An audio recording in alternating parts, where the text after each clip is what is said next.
Hi, welcome back to the Personality Hacker Podcast. My name is Joel Mark Witt. And I'm Antonia Dodge. ESFJ careers. That's what we're going to talk about this week on the show. If you're an ESFJ listening, you probably know that personality type might unlock some career understanding for you. There might be some information here and some guidance on a career path based on how your personality is wired as an ESFJ. So we want to talk about careers. The reason we're having this discussion, and we've started this 16-part podcast based on every single type and careers, is we're in the middle of running our Personality Life Path program. It's a mentorship. We work with students over 8 weeks. It ends in a live event in real time over Zoom digitally. Every week, we look at one of the Jungian cognitive functions. There's 8 of them, 4 learning functions, 4 decision-making functions. Each week, we take one. We assign students exercises to go test out the archetypical energy. It sounds really woo, but it's really cool. That's represented by this function in their lives. They report the learning back, and then their relationship to this function be worked on. And we're looking to find the life path for people moving forward. So once you understand how you're wired and your personality, ESFJ, let's say, well, what's next? Where are you headed? What are you going to do with that information? How do you become the best version of yourself? Which relationships, which life, which career path should you be on? A lot of people in this program are in the middle of transitions, and many people, relationship, lifestyle, but many people are reporting career transition moments where they're saying, I've been on one career, I want to change the trajectory. Or I'm just out of university, I want to start on the first career of my life, and I want to make sure I make wise choices that are going to be custom tailored for how I'm wired in my personality. So today we want to talk about careers and want to look at them in a particular way, a framework that we're calling, well, it's called Subtypes. And Tony, let's introduce that concept and we can go deeper. So, I don't know how many podcast episodes ago it was, but we interviewed our good friend and colleague, Dr. Dario Nardi, who introduced this concept of subtypes that he had been working on based on the results of the EEG scans he's done with people who know their personality type, get scanned, and then observe how their mind is wired, not just based on their type, but other considerations as well. And he noticed that there were 4 distinct patterns showing up over and over again across all 16 personality types. And so he realized that there are not just the 16 types, but there's also, he's calling them subtypes. I think he's calling them that reluctantly. Because unlike type, which appears to have, there's a pre-wiring there. It seems like nature helps provide our personality type. And we may be pre-wired with some of these preferences. Our subtype isn't. That's more of a nurture component. It depends on the experiences we've had growing up and the context we found ourselves in. And after the age of 25, the number one most influential aspect to our subtype is our career choice. And that makes sense, right? That's where we spend 40 plus hours a week. That's our environment that we're swimming in all the time practically. And it's the problems that we are meant to solve, right? What have we been applying our brain? What kinds of problems have we been applying our brain to solve? And depending upon those influences or how they have impacted us, it helps us come up with a subtype. Yeah. If you want more information, you can listen to that podcast. It's really interesting, and we dive deeper into how that works and some of the aspects of it that really influence that. But on this episode, we'd like to talk about the results. We'd like to talk about how those subtypes are impacted by careers and vice versa. Yeah.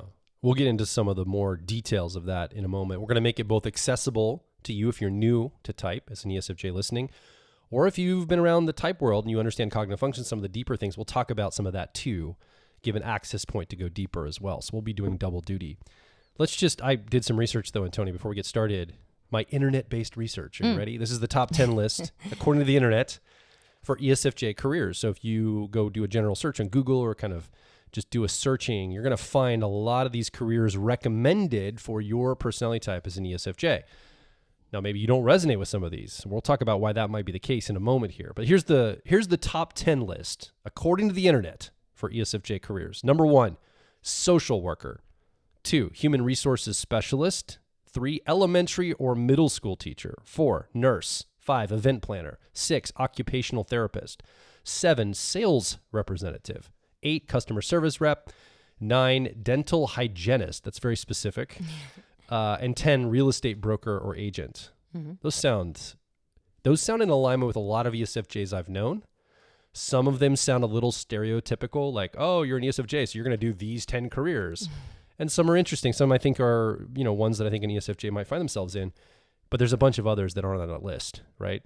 Yeah, and certain subtypes would be more attracted to some of those, and other subtypes wouldn't like them at all. So I think it's not just a matter of I think it's a solid list, but what kind of ESFJ would be attracted to which of those on the list is the question. So there's 4 expressions of the ESFJ personality. These are flavors. These are almost like the way you show up as an ESFJ. So we're coming from the framework that you as an ESFJ have a mental wiring of making decisions using harmony, extroverted feeling. This is how you go through the world. You want to get the needs met around you, find the social glue that binds people together, make sure the social scene is harmonious. You want to make sure there's harmony in the environment, and often getting people's needs met, doing the call it emotional labor in between the things that are happening. A lot of ESFJs find themselves here serving, guiding, making decisions in this space. Pairing that decision-making function as an ESFJ, that's your driver or dominant cognitive function, the way you go through the world. You learn information or input, perceive your world with an introverted process, technically called introverted sensing. We've nicknamed it memory. This is about how the past has shaped you. Knowing that everybody has come from somewhere and the experiences we've had over time have shaped us as humans.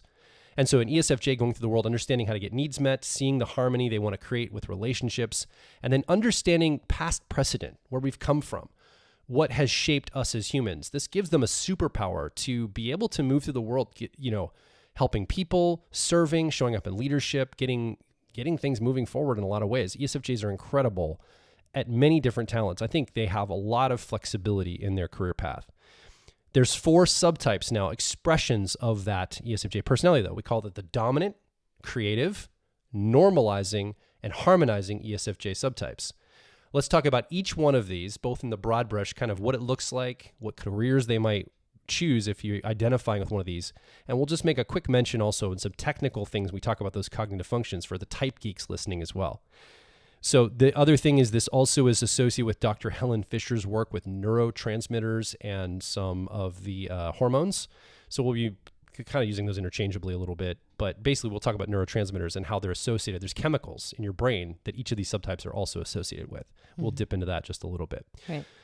So let's talk about that first ESFJ subtype. I do want to make sure that we give a nod to those 4 terms, dominant, creative, normalizing, and harmonizing. Yes. Those are terms that are used with permission, borrowed from the work of Dr. Viktor Galenko, who has done work with socionics, which is sort of like the Russian version of Myers-Briggs. Yeah. And so if you recognize those terms, it's because they are terms that were used before. Yeah. And Dario got permission from Viktor to reuse them because or use them in this context because they're so descriptive. They're so perfect. Yeah. Yeah. Okay. So now let's dive into the first of these, the dominant ESFJ subtype. What does the dominant ESFJ look like? So the dominant ESFJ is driven, confident. They're striving to be a benefit to society by putting themselves out in front and doing that in an attractive and appealing way. They are outgoing, they can listen well, they decide quickly, and they can also speak with confidence, even as they take in that new information. So they have a very assertive manner, an affectation that produces confidence in other people, not just in themselves.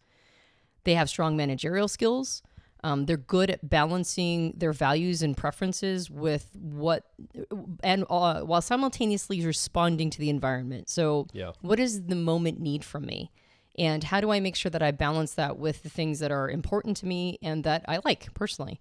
And they're good at doing that. They're good at responding to the environment without having to leave their values behind or their preferences. They're good at building rapport. They are detail-oriented. They are good at planning, and they attend closely to what people say.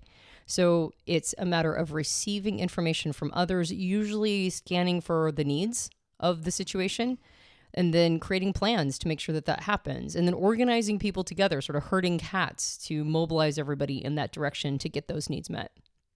But they're still linear thinkers at the same time. So they consider 1 or 2 pieces of information at a time.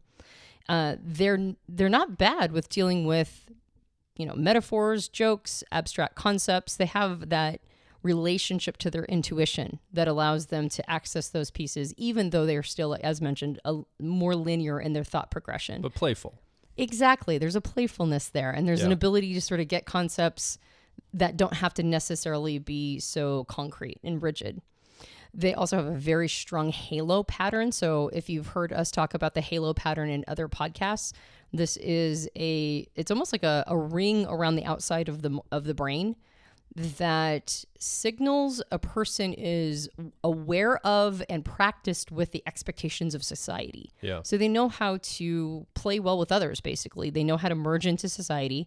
And in fact, they have a very strong halo indicating that they can match society's expectations and then not just match them, but also help lead them. Yeah.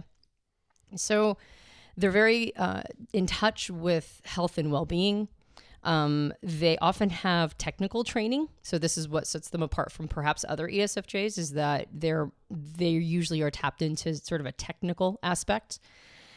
They quickly put skills to use for the betterment of those around them and for society as a whole. So again, that responsiveness, but bringing in a technical aspect as well. And they sometimes have a little bit of an entrepreneurial bent, right? They might be interested in starting a new business on their own, or maybe a couple new businesses. They've got that piece where they're tapped into something new and novel and willing to take a risk. And they're often, no matter what their role, they're often advocates, right? Community advocates for whatever it is that they believe on a personal level is important.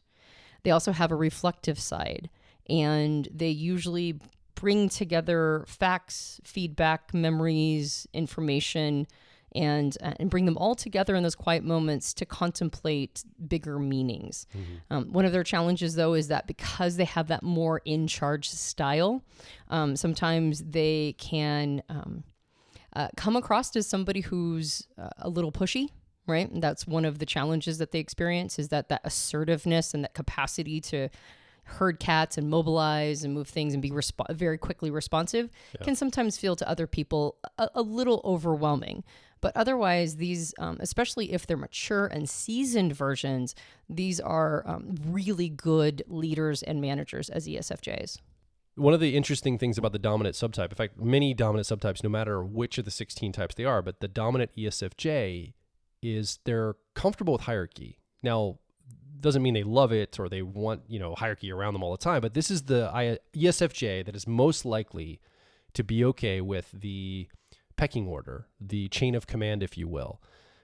Okay enough to be in charge, even drive themselves to want to be in the lead, maybe a manager or a leader role or the top of the company or something like this, or at least moving through those ranks, totally okay with it. So I think that's something important to notice about the dominant. And I think this assertive EJ energy, this is, I think these are some of the stereotypes around ESFJs. Yeah, I don't know if this ESFJ will necessarily mistype, although they might mistype as a thinker. They might mistype as maybe an ESTJ. Yeah. But I think you're right. They're the list of careers that will help somebody develop these qualities, the dominant subtype qualities, or maybe just appeal to somebody who is already a dominant ESFJ, indicates that, right? Yeah. That they have comfort with management positions, administrative positions, etc. And I think hierarchy isn't it's not a dirty word, right? And I think dominant subtypes understand the purpose of it and the reason why we have a chain of command, right? We need somebody at the top who can herd those cats and get them all moving in the right direction. Yeah, I mean the desire for power to be able to meet others' needs. Mm-hmm. I think that's the key here. It's not power for the self; it's power to be able to affect change. Exactly. Let's talk about some of the careers this subtype might be clustered around. Okay. So this is not an exhaustive list. Just get the pattern of what all of these careers have in common. And the point is that they are careers that both appeal to dominant ESFJs and are also careers that will help an ESFJ become more dominant. Yeah. Like these are the environments in which their mind will be more wired to have that more assertive, confident feel. So the list is nonprofit organization director, community outreach coordinator, social worker, human resources director, healthcare administrator, marketing manager, public relations specialist, career counselor, teacher or educational administrator, corporate trainer, health coach, event planner, politician or political consultant, family therapist or counselor, and life coach. Let's talk a little bit also about the deeper elements of the cognitive functions. So we mentioned that for an ESFJ, we won't go too much into it, but we did want to mention this for Type Geeks. The two cognitive functions is the technical name that an ESFJ is using. The one is a decision-making function in their brain, and the other is the learning or perceiving function. For an ESFJ, they lead with a dominant or driver function called extroverted feeling. We've nicknamed it harmony. Again, it's about getting needs met. It's about social equilibrium, about creating harmony in the world, quite frankly.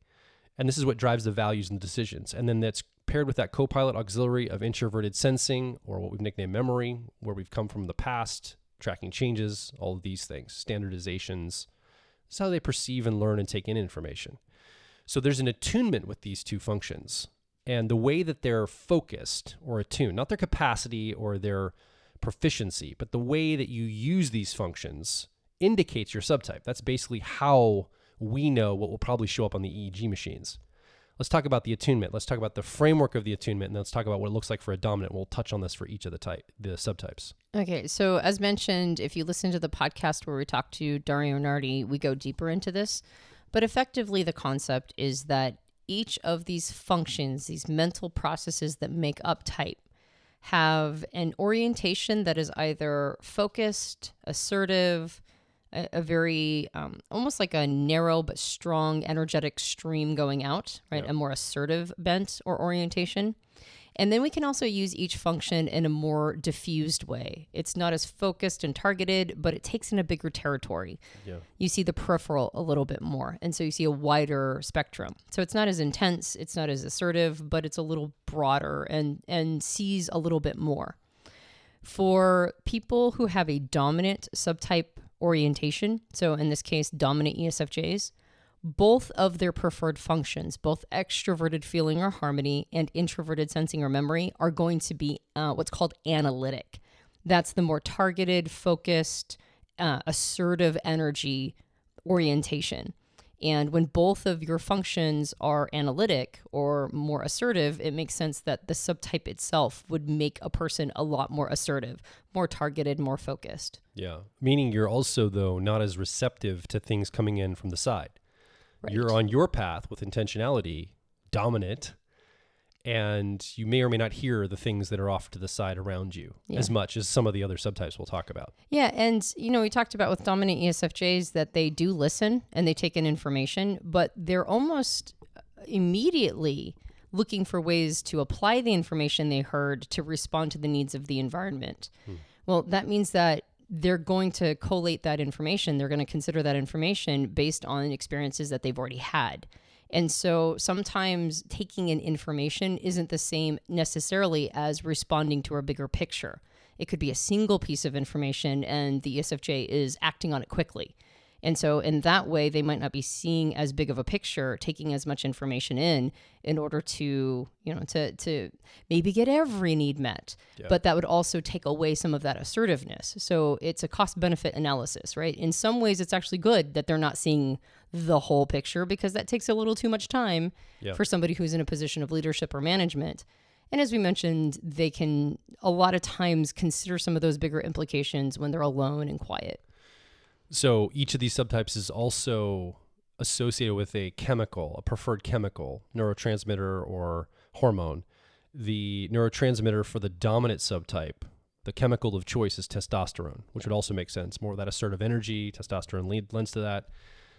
I know technically it's not a neurotransmitter, it's a hormone, but we're using these interchangeably. Why don't we just use the word neurotransmitter and call it good, even though they're technically two different things? Gotcha. Like neurotransmitter communicates the idea, I think, well enough. It's a piece of information that goes from one part of the brain to the rest of the body. Absolutely. So testosterone is the chemical of choice, though. Right. And we'll talk about each of the chemicals for each of these. So I feel good about the dominant subtype covering that. Let's talk about the next one in line. So we've got dominant. Next is creative. So what does the creative expressed ESFJ look like? This is a more exploratory and sociable style of ESFJ. And these ESFJs might actually think that they're perceivers. I could see them mistyping and believing that they're ESFPs after I read this description, or possibly even ENFPs. They're charming, attentive to others, adaptable, often diverse in their interests and skills, And their goal is, instead of leading others, it's to involve others and inspire them. And in Linda Barron's vernacular, they have a get things going style. The dominant ESFJ is more of in charge. This creative is a more get things going, being a catalyst. They have a strong what's called starburst pattern in their EEG scans. And if you've heard us talk about the starburst pattern before, it's basically almost like it's a simulation of a brainstorm. It's taking in a piece of information and connecting it with a whole bunch of other pieces of information. And it almost always shows up the strongest when a person is in a brainstorming session.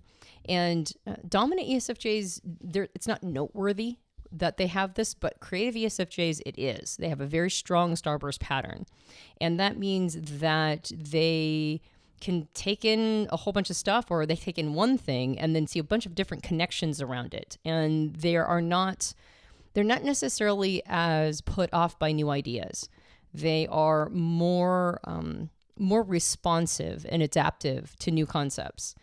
They are also very observant, and they immediately put side by side this new idea they just heard with everything that they've ever seen before, and then they try to kind of understand what it could mean.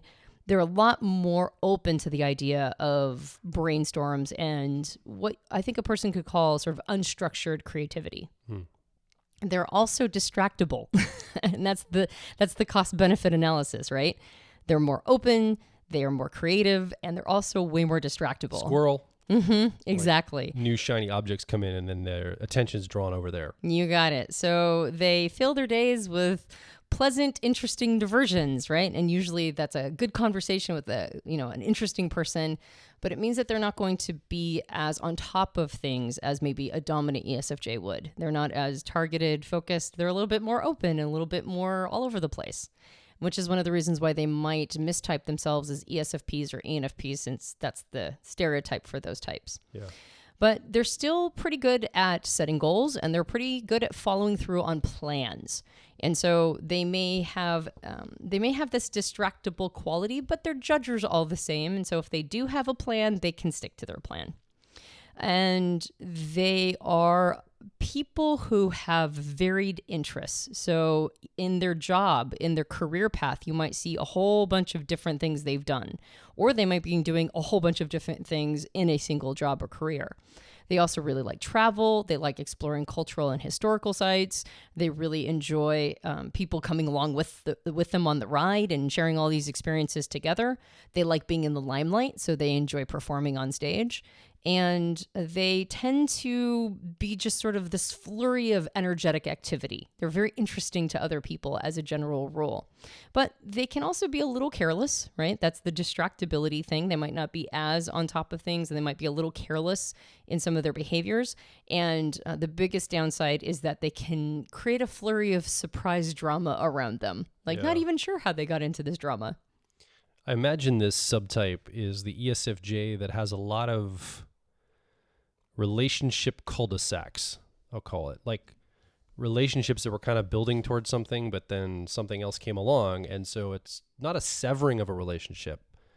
I wouldn't even say the word abandonment is appropriate, but just a diffusion of the energy. And so sometimes there's a lot of, I would assume that the creative ESFJ has unfinished relationship business behind them, like with other people throughout their life, just because people are so important to ESFJ. It's not about projects as much as new people coming into life. So a lot of relationships to manage and to handle can get overwhelming, even for someone that's wired for that much relationship management. Well, they're also wired or have trained themselves to get in relationships in kind of an open-ended supportive way. Yeah. And so that open-endedness, like you said, might create a lot of those cul-de-sacs. They might have a lot of plate spinning, actually. Yeah. And their goal is to be supportive, but sometimes I could see that also getting a little overwhelming and having a hard time keeping up with everybody. Yeah, and seeing all the possibility and potential of every possible relationship that I can start up. Look at what could happen. Look at the potentiality there. You're creative, and you're not thinking about all the work that's required, all this. It's just all the possibilities. And so you keep creating this dynamic. A lot of creative subtypes from a career standpoint, I think, benefit from this idea of platform thinking. So a great example of a platform is like if you might be watching this podcast on YouTube. YouTube is a platform. it enables us as literal creators, podcast creators, to create something and then distribute it on a platform and have an audience for it. Creative subtypes, no matter if it's ESFJ or another type, often benefit from these types of tools, these types of platforms. It may not be YouTube as a platform, it might be Uber as a platform to be a driver, or something else, Etsy, where to sell your crafts or your creations. So creative subtypes, this is how you identify as an ESFJ, start to think in terms of what platforms can I associate with to both support me. I'm used to supporting other people all the time, but I need to be supported. And also a platform can help create a container. You're on YouTube. Well, now that the container means you're probably going to be creating video, not audio, because you're on YouTube. It creates that container. So it helps you focus and it also supports you. And I think this can be very beneficial for creative ESFJs to connect themselves to that platform and then use that as their catalyst for doing great, expressive work in the world. Yeah, I think that's very true. And especially since this is a type, creative subtypes tend to be the ones that have the biggest struggle with self-discipline. Yeah. And a lot of times it's because they have that more fun, casual, sort of get things going style. And even if, like in this case, they are judgers, so they can create a plan and stick to the plan, there's still a desire to keep things open and fun and interesting. They're chasing dopamine, right? Like you mentioned, the neurotransmitter of dopamine. Oh, we haven't mentioned that yet. I guess No, we jumped the gun. I jumped the gun. The neurotransmitter is dopamine. That's right. The choice for all creative subtypes, creative ESFJs. And that makes sense, right? That a creative subtype would chase dopamine neurotransmitter.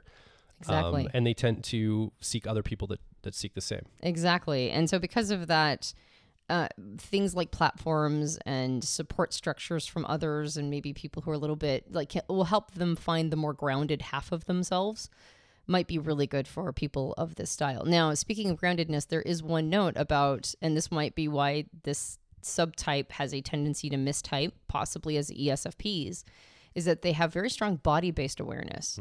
And Dara mentions that means they learn and repeat procedures, routines, and steps, meaning that they can figure out any skill that just requires some repetition, or they can just dance the night away with energy and style. Yeah. And so, again, this might be a type that mistypes as ESFP, but actually is just simply the creative ESFJ. Yeah. Okay, let's talk a little bit about some of the careers that these dopamine-chasing creative ESFJs might find themselves in. Okay, so again, this is not an exhaustive list. These are the kinds of careers that might attract a creative ESFJ, or if you want to become more creative as an ESFJ, these are the kinds of careers that might bring this part of you out. Event coordinator, television or radio presenter, retail manager, publicist, talent agent, travel agent or tour guide, wedding planner, art or music therapist, personal stylist or fashion consultant, social media manager, customer relations specialist, interior designer, museum or gallery curator, recreation coordinator, and food and beverage manager. Man, so many of those are facilitating people having amazing experiences, creating a creative environment or circumstance to not just get needs met, but get experiences had, like to have a moment with something. And I think that's a really cool list and if you identify with one of those and are more the creative style, maybe you're in a career like that. Or if you want to, again, like Antonia said, lean more into your creative subtype, you might want to pick something that's in alignment with one of those careers that can help shape you and wire you that way. So let's talk a little bit about one layer deeper. We talked about the dominant driver function of extroverted feeling harmony, the co-pilot or auxiliary function of introverted sensing or memory. The dominant, both of these cognitive functions, both the decision-making and the learning style, are analytically focused. If you're a dominant subtype, right? Intentionality. Now the creative, it's different. Not both are not analytic. No. So in the case of the creative subtype, the perceiving function of introverted sensing or memory, that stays analytic. But the judging function, decision-making, as you mentioned it before, extroverted feeling or harmony, that becomes holistic. That's more open-framed.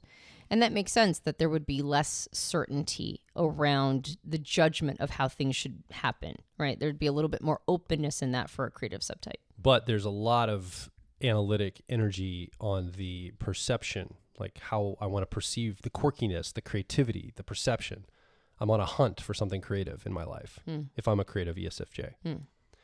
Let's talk about the next subtypes. We talked about dominant, creative. The next ESFJ is called the normalizing subtype of ESFJ. What does this look like? So this is the opposite of the creative. And we might, I don't know, I think we might recognize these qualities and characteristics in the ESFJ stereotypes a little bit more. Although these types might also mistype as perhaps introverts or even thinkers. Ooh. So the normalizing subtype is a more conventional and specialized style. They're careful, they're concerned, friendly, professional. They fit well with society and in very familiar roles. And in Linda Barron's vernacular, they have a more chart the course style. They are linear thinkers, so they have very step-by-step thinking. They're grounded in their senses with a lot of body awareness. They're more auditory than they are visual. Creative types tend to be more visual. Normalizing types tend to be more auditory, and that holds true for the normalizing ESFJ. They're mindful listeners and speakers. So this is a more patient, a more kind of chill vibe ESFJ in a patient, thoughtful, considerate way. They also have a very solid halo like the dominant ESFJ does, meaning that they fit well, they understand societal expectations and they fit well in those expectations. And they generally have a giant database of knowledge and memories in anything that they're specialized in. So they might choose the job, the job or career path they're on, or maybe it's just something that's a side hobby. But they're the kind of people who suddenly discover that they know more than everybody else about this one particular thing. And that's because they just create a huge storehouse of information around their specialty. And when anything new comes along, unlike the creative ESFJ that is way more open to novelty and possibilities and new things, the normalizing, that's when they throttle and they put on the brakes. That's something that needs some time from them to really get used to this novelty thing, this new thing that came out of feels like it came out of left field. And when they do that, just like they create that database of experiences and memories and information about anything that's a specialty, they'll pull on that same strength to understand this new concept. And they'll put it very carefully against everything that they've ever seen around this subject. Once they get that new idea, it's a massive aha for them. So if they do accept a new concept, it's kind of it's a big deal like they got it, but like for them, it's a big deal. It usually changes things for them a little bit when they really do understand this concept that may have felt so far out of left field. And they go, no, this fits with everything else. I see this pattern. Yeah, it's almost like the normalizing ESFJ is a river over time, that something might be introduced that's foreign to that river, but it gets absorbed. It's almost like that's the metaphor I see. It gets absorbed into the river and just can be part of the stream of things once it can be adjusted. Yeah. And I think that this subtype also lends itself to a longevity. Like you're going to find people in, I think you mentioned, potentially long career tracks, unlike maybe the dominant who's seeking results in the outer world between people or things they want to do, and the creative, which is looking for the new shiny creativity to latch onto. This normalizing's okay with sticking with something for a period of time, right? Letting it develop, letting things mature and develop over time, and just incorporating things on a long timeline, becoming more and more specialized. And kind of the steady wins the race mentality. Yes, exactly. Although they can get used to new things in a certain, like let's pretend a normalizing ESFJ is really into fashion. Yeah. And they understand that new fashions come all the time. And so they're tracking for that. So it's not like they're going to throttle the change of fashion, because that's the nature of fashion. Yeah. Is that it alters and changes over time all the time. It's just in those areas in which things are well established. That's when that, like you mentioned, they're looking for something for the long haul. They're looking for things that really stick. Yeah. And so when new ideas really get inside their mind, when something is like lights up their brain in novelty, Dario calls it a buzzworthy new idea. It usually is something that's very exciting to them, and they might even act on it almost immediately, interestingly enough. Well, and I mean, you are an ESFJ listening. Even if you're a normalizing ESFJ, you still have that quirky creative spark in you. It's not like you don't, I mean, the creative subtype's not the only one of the subtypes that has this. So I think for this normalizing, things like hobbies, things outside of work that can bring you joy and spark some of that creativity and those quirky offbeat elements that every ESFJ has, that want to come out, there's a container for that. I think you can create a whole life of hobbies and other activities with people that can help you express some of that inside of you. Yeah. In fact, actually, for the normalizing ESFJ, they are usually not that ambitious with their careers. And the reason why is because it takes away too much from community and family. Yeah. A lot of normalizing subtypes are very career oriented, but the ESFJ really wants to make sure that they're balancing home life and work life. And so they're not going to be necessarily as ambitious as a dominant ESFJ. They're going to get a stable situation and they're going to pour into their community and family. And so like you're talking about those hobbies, that's part of it. That's all part of having a rich life outside of just a job or a career. Yeah. And you're right. And those things are really important to them. In fact, a couple of things that are noteworthy is that they like a beautiful, cozy home. They appreciate animals, craft work, music, and nature. So a lot of hobbies like that are very cathartic for them, things that will kind of let out a little bit of steam. They are good administrators as a general rule. When we talk about, of course, we're talking about careers, not just home life. So when you go over to the career side, yes, home life is important. Creating and establishing that stability is important. But when it comes to their job, they're also going to be very conscientious there. Dario says that they can be friendly enforcers of norms and values, meaning that they will bring in a stability into the career, just like they have in their regular home life. And sometimes it can get some pushback from other people, right? If they're friendly enforcers of all the protocols, sometimes people feel like they're a little too pushy about protocols, but they're doing it for a really important reason, right? They want to make sure that they're honoring what has already been established.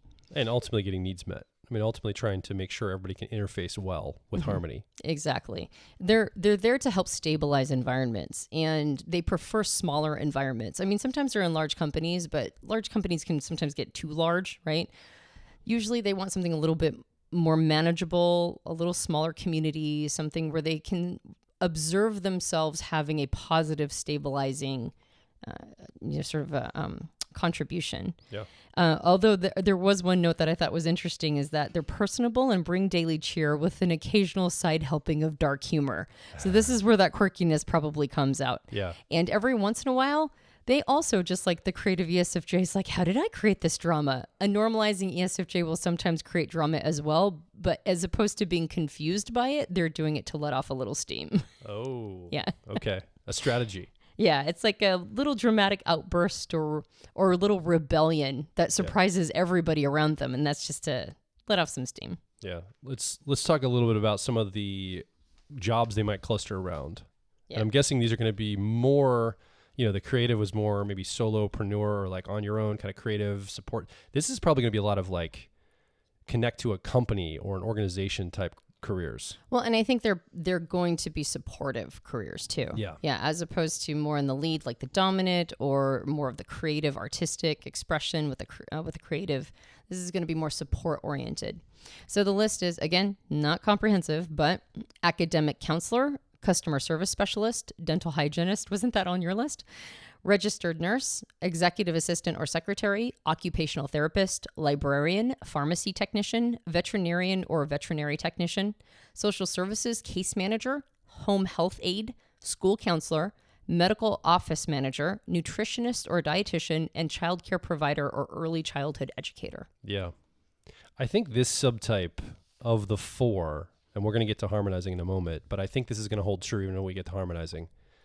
This subtype here, because they understand this is a subtype that's very tuned into how things happen in like the regular world, like organizations, support roles, the economics of it, like the economics in a broader term. So I think this is the subtype that struggles with things like emotional labor the most because they're an ESFJ at the end of the day, going to a job that they get value compensated for. But there's so much stuff that happens with that harmony driver or dominant function of harmony, extroverted feeling, wanting to get needs met. ESFJ just can't help themselves. It doesn't matter if it's not necessarily quote unquote on the job description or they don't get paid directly. An ESFJ is most likely going to show up and want to offer support and help. And then eventually, if that's done enough without a return, there's a little bit of bitterness or resentment that can form around it. I'm doing all this emotional labor for everybody at the office. who's going to take care of me, damn it? Like that kind of feeling, right? It's almost like this, nobody's noticing what I'm doing between the cracks, right? Between the job. Yeah. And so I think this subtype probably struggles with that the most. And so that's maybe just something, if you find yourself here, just have an eye on your boundaries and the ways that you're overextending, the ways you're overgiving maybe as an ESFJ, that you're not getting a return on that. And so you might want to be mindful of it and just have that awareness, especially if there's a subtype. Yeah. The normalizing ESFJ says, I'm not sure if I'm okay with you swearing, but thank you for doing it in behalf of me. Fair enough. That's right. Fair enough. Yes. Perhaps you're using salty language, sir, but I do appreciate the sentiment. You get it, right? Right. Neurotransmitter of choice is serotonin. So this normalizing subtype is going to be more associated with serotonin than the other chemicals. And let's talk about the mental wiring of those two functions. Extroverted feeling, harmony, driver, dominant. Introverted sensing, memory, co-pilot, auxiliary. How are these attuned? Okay, so for those of you who are the type geeks that understand what Joel mentioned, because we said we wanted to keep it accessible for those of you who are new, but also put a little bit of technical jargon in there if you're more of a type geek. It is the opposite orientation from the creative subtype. So in this case, extroverted feeling or harmony as a first function would be more analytic. And then introverted sensing or memory as the perceiving auxiliary function would be holistic. So it's the reverse of the creative. Which makes sense, having more standards, should statements, values around how the external world, the judging nature, extroverted feeling or harmony should happen, being more holistic or open about the perceiving elements of it all. Well, and I think the reason why this makes sense to me, and I know I've had conversations with people at times that said, wouldn't that be in reverse? Like, wouldn't the introverted sensing be more analytic for a normalizing subtype? For those of you who are type geeks, just ruminating on it for a moment. I think the reason why it tracks for me is that when your perceiving function is holistic, it means you have a more receptive experience with it. It means that you're going to be more open to messages of how the world should be set up, as opposed to being more assertive and having more of like well, I think it should be set up this way. You have more receptivity to worldview. And so if your perceiving function is the one that's holistic, you're going to get more messages from society because we're constantly being socialized. You're going to receive these messages from society about worldview, and you're going to feel a need to, sort of support that and continue to be open and receptive to messages from society about worldview. And then you're going to take your judging function, your decision-making function, and that's going to be more analytic. Now the information you took in with your perceiving function gets championed by the judging function of setting it up and matching those societal expectations. So it makes sense to me that the normalizing subtype would have a perceiving function that's receptive and a judging function that's more analytic or assertive. But that's just for the type geeks out there. We can move on and get back to an accessible place with the ESFJ type. All right, so we've talked about the dominant, creative, normalizing ESFJ. Let's talk about the harmonizing ESFJ. What does this subtype look like? Okay, so the harmonizing subtype is more empathic. It's more reflective. It's when I said normalizing is more chill vibe, this is the super chill vibe ESFJ for the most part. These are very deeply caring feelers. And this is true for all harmonizing subtypes, but particularly for the ones who lead with a feeling function, these are the super empathic version of the type. And they also have a tendency to bring some sophistication to things. So it is common for the harmonizing subtype to be an experience or wiring that happens later in life. It's most commonly found in people over the age of 40. That doesn't mean you can't be a harmonizing ESFJ that's younger, but as a general rule, we grow into this later on in life. So there's a tendency for this subtype to have a sophistication that comes along with age, wisdom, seasoning, but not always. That's not always the case.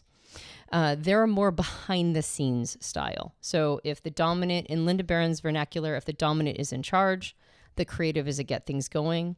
The normalizing would be a behind the scenes. The normalizing is more of the chart the course style. And then the harmonizing would be behind the scenes. And they also, they have the sophistication comes from a complex neural wiring that's called a diamond-shaped pattern. that connects multiple different parts of the brain together and almost like a zigzag. And for ESFJs, they create these networks of all of these diverse brain regions that work together in harmony that allows them to connect the dots of a whole bunch of different things that might not be directly communicated with. And so they have a relatively intuitive style, particularly when they're dealing one-on-one with other people. They're really good listeners. And so all the ESFJs have a capacity to tap into it. Maybe the dominant subtype, they're still good at listening, but they're tracking and listening for a certain thing. Yeah. Like, what is the needs of the room? How do I respond to those quickly? This is not scanning and listening for specific things. This is like a general openness to listening and receiving lots of information. And when they do that, they're not just scanning for needs, they're also looking for factual details.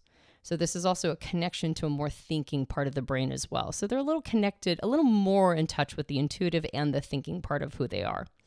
But that comes at a cost, right? That capacity to be more in touch with intuition and that thinking style.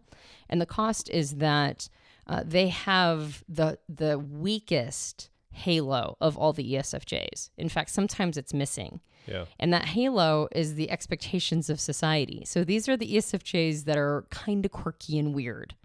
Halo is referencing the EEG brain scans. Right. Like the I halo mentioned. pattern. That's Yeah. right. Well, like I mentioned before, it's that connection around, I thought I mentioned it earlier, but I could be wrong. But it's I'm just saying in case somebody sees this one little piece right here, they'll doesn't see the whole episode. Right, of course, because these get chopped up into 10-minute bits. So the halo is the ring around the mind or brain that indicates a person is tapped into and understands and responds to social expectations. Yeah. And most ESFJs are really good at it. But the harmonizing ESFJ, particularly if they're older, maybe they just got to that place where they don't care that much anymore. And so they're just not attending to it. And so they tend to be a little bit more of, Dario calls them a bit of odd birds and with unusual habits and quirks. And so this ESFJ is not going to be as stereotypical. In fact, they might see themselves as introverts. They might see themselves as intuitives. I wouldn't be surprised if these ESFJs mistype as INFJs a lot. Yeah, or maybe INFPs or even ISFJs. Introvert and intuitive, I think, would probably be the mistypes. Exactly. Particularly since harmonizing subtypes are one-to-one styles. And so they really prefer things to be one-to-one or smaller groups as a general rule. And when they take on these roles, because of course we're talking about careers, and so they find themselves in roles where they work one-to-one with people, they're really tuned into reading that person, adapting to them, understanding a deeper component. But oftentimes this is in positions of counseling, right, or helping the person out. And unlike other types that might try to assist that person with new ways of, new perspectives or new ways of thinking about things, these ESFJs are looking for a practical application. They're really tuned into figuring out what the other person needs and then giving them practical steps to implement so that they have real, quicker real world results. It's not just a reframe. It's actually, this is what you do in order to improve your circumstances. And they're comfortable using, Dario says, complex conceptual models, at least in their specialty. So again, tapped into an intuitive aspect, tapped into an understanding of mental models. At least in their industry, they're going to be very open to these ideas of understanding where a person fits in a mental model. Yeah. So because of that one-to-one component, working with people directly, and because of the more reserved nature of the harmonizing ESFJ, often it's going to be challenging for this subtype to push itself out there. It's not going to necessarily be natural for this style of ESFJ to go and market themselves, let's say, or toot their own horn. So often it can be helpful to have an advocate or a champion, a friend, family member, partner, spouse, somebody that understands your value as a harmonizing ESFJ that can say, no, I vouch for this person. They know their stuff. They can actually be very helpful to you. They're not good at marketing themselves. Yeah, whatever. But I mean, they can show up, they can deliver, they can be an amazing asset, amazing, support to you, help to you, whatever. So I think, we talked about the creative looking for a platform to connect to.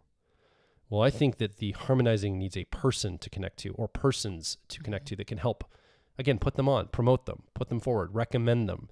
So their network, I think your network of people is going to be very important for opportunities in your career life for you if you identify as a harmonizing ESFJ. Yeah, and harmonizing ESFJs, unlike, say, creatives, when we talked about building out all of those, cul-de-sacs of people, the harmonizing ESFJ is going to have a much smaller, tighter group of friends.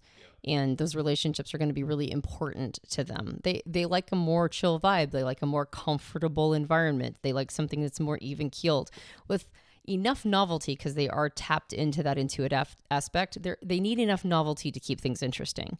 And they need those people, that small group of people that are important to them, to understand that they are quirky, that they're a bit of an odd duck.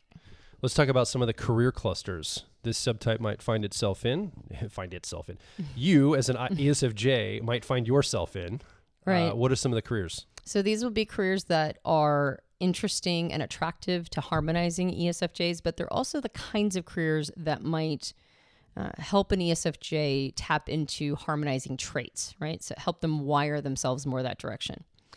Again, not comprehensive list, but we've got mental health counselor, business consultant, diplomat or foreign service officer, executive coach, project manager, clinical psychologist, social researcher, humanitarian aid worker, mediator or conflict resolution specialist, speech language pathologist, occupational therapist, hospice or palliative care specialist, cultural diversity consultant, special education teacher, and customer relationship manager. I'm noticing that many of those example careers are about communication, but not necessarily verbal communication. Some are economic, some are energetic, some are empathic, some are emotional. Like there's a bunch of communication roles there, helping people bridge and come together and connect with each other. And the economy is different, right? It's not just about money or something or connection, like transacting that way. It's transacting through all of these different economies, which is interesting. So I think this is the sage, the wise, not old ESFJ, but the old metaphorically, the wise old person that has a lot of wisdom to dispense. Again, a little slower pace. The rhythm or the pacing is maybe a little bit at a lower cadence, but that allows them to tap into more of that intuition, more into the empathy, more into the deeper elements of the human experience that they are going to help other people with. And in some ways, it's probably better if that style comes a little later in life, because if you're not tapped into society's expectations with somebody with ESFJ preferences, it's better if you were at one time and you've overcome it, as opposed to just never being tapped into it. And so if you did start out as a harmonizing ESFJ, which some circumstances do very much influence that wiring under the age of 25 that has nothing to do with career or occupation. If that's the case, you might want to venture out into some of the other subtypes and gain some of that social expectation awareness, really tap into that piece, particularly with normalizing ESFJ preferences. But it's still not a bad place to be, right? Who cares if you're an odd duck? I don't care. I have ENTP preferences. Doesn't bother me at all. But this is an ESFJ that might have trouble really identifying themselves in that, that space, because that's not usually how we see people with ESFJ preferences. Yeah. The neurotransmitter chemical is estrogen, or the hormone estrogen that influences neurotransmitter. Let's just call it neurotransmitter from this point on to make life easy. Okay. Estrogen is what the harmonizing is chasing, that chemical. And let's talk a little about the function. So again, the dominant driver function for an ESFJ is extroverted feeling or harmony. The co-pilot auxiliary function, the perceiving learning function, is introverted sensing or memory. There's the analytical or holistic bend. Which way are these both functions focused? So it is the opposite of the dominant. So if the dominant, both of those functions are analytic, focused, assertive, then for the harmonizing, they're both holistic. They're both more receptive, diffused, a little bit, more open spaced. And that's one of the reasons why, as you mentioned, they can really use people to champion them and kind of push them forward, because they have a tendency to be a little bit more relaxed. Yeah. So partnerships will be very key for this subtype. Okay. So we've talked about the dominant, creative, normalizing, harmonizing, ESFJ subtypes. Daria was going to use the word variant, but variant has a very different meaning now, so we're calling them subtypes. But just don't don't think of them as concrete, absolute wiring of who you are. You're an ESFJ listening. You make your best decisions using harmony. You learn your best using memory. That's how you're wired. Now, if that's a song sheet, those are the musical notes in the song sheet. The way that these subtypes show up is the expression of that song. It's the performance of it. So interesting to know, you can decide a career based on your subtype. Your subtype probably influenced what you're doing in your career or your job right now, if you're in a career, or the one you're going toward, if you're in university or something. However, it can flip the other way too. The career you choose can shape your subtype. So your subtype can inform the career you go for, but the career you end up in can influence and shape the expression of your ESFJ personality type. So if let's say you are more creative, but you find yourself in a more counseling, people helping role that is more for the harmonizing, over time, you're going to become more harmonizing. You're going to lean more into that part of you, and you'll be expressing your ESFJ nature in that way. So that's really great news in that if there's an area you want to grow into, well, if you can put yourself in the context around the people and the job that would help you wire that way or to express that way, well, now you have your path in front of you. Now you know what growth you can do just by putting yourself into a certain role. Yeah, I really like this concept of subtypes because I like the and what you just said reinforces the plastic nature of our minds. Yeah. Right. There are traits that all 4 subtypes come with that are desirable, and there's drawbacks to all 4 subtypes. So having the capacity to, choose a different career and move into a different subpath arena is, I think, very positive. Now, it doesn't mean it's going to be easy, right? Rewiring ourselves or picking up new skills that, forces us out of our comfort zone. That's growth though, right? All growth requires that. But knowing that you already have a talent for all 4 of these, it's just a matter of developing the skill. I think it's a very optimistic way of looking at it. Yeah. Okay. So you've been patiently listening along with us. You've been the third person in this conversation. You haven't had a microphone because you've just been listening asynchronously. We do want to hear from you now, though. You can come over to personalityhacker.com directly below this episode. Leave us a comment, ask a question. More importantly, if you could share your story. Stories are compressed experiences that we can learn from. Other people can learn from, they can contribute to. And it helps you probably organize your thoughts about what happened in your life. So where are you in your career journey? Are you starting out? Are you in the middle of it? Are you near the end of it? Are you changing it? Are you in a transition moment? Which of these subtypes do you identify with? Have you flexed and flowed into different energies throughout your life? Are you excited about the idea of maybe leaning into one of these energies more and exploring this part of who you are? We want to hear from you. Come over to personalityhacker.com and make your voice heard. And if you enjoyed this podcast, you can subscribe to us on iTunes and various Android platforms. If you leave a rating review for us on iTunes, it helps us out a lot. I enjoy them. I read every single review. It's fuel for your soul. It is. You read it and it just keeps you going. You got it. So if you want to do that, I certainly wouldn't balk. We have a video podcast on YouTube. You might be watching us right now. And if you enjoyed this episode, you can like it, subscribe to the channel, and hit the little bell that indicates when a new episode is out. We have a book. It's called Personality Hacker. You can get it in all major book retailers. And if you leave us a rating and review on Goodreads or on Amazon, that also helps us out a lot. And if we have shaken your world up and you're like, am I even an ESFJ? Am I one of these subtypes? I don't even know anymore. Or perhaps you identified with different best fit type preferences, and now you're wondering if you're a subtype of ESFJ. You can head over to personalityhacker.com and take our free online assessment. It doesn't mean it's conclusive, but it might be one of the lily pads on your journey to discovering your best fit type. Yeah, and while you're there, if you are an ESFJ, you identify that way, consider getting the ESFJ Owner's Manual. It's not just an owner's manual you get off the shelf and you hold and have on yourself. This is a tool designed for you to create an owner's manual for your ESFJ personality and life. The You Are Here dot on the map of your life. Now that you understand who you are, how you're wired, where can you go? A career, relationship, we touch about all those things. So I think an owner's manual would be very helpful for you as an ESFJ. My name is Joel Mark Witt. And I'm Antonia Dodge. And we'll talk with you on the next Personality Hacker podcast.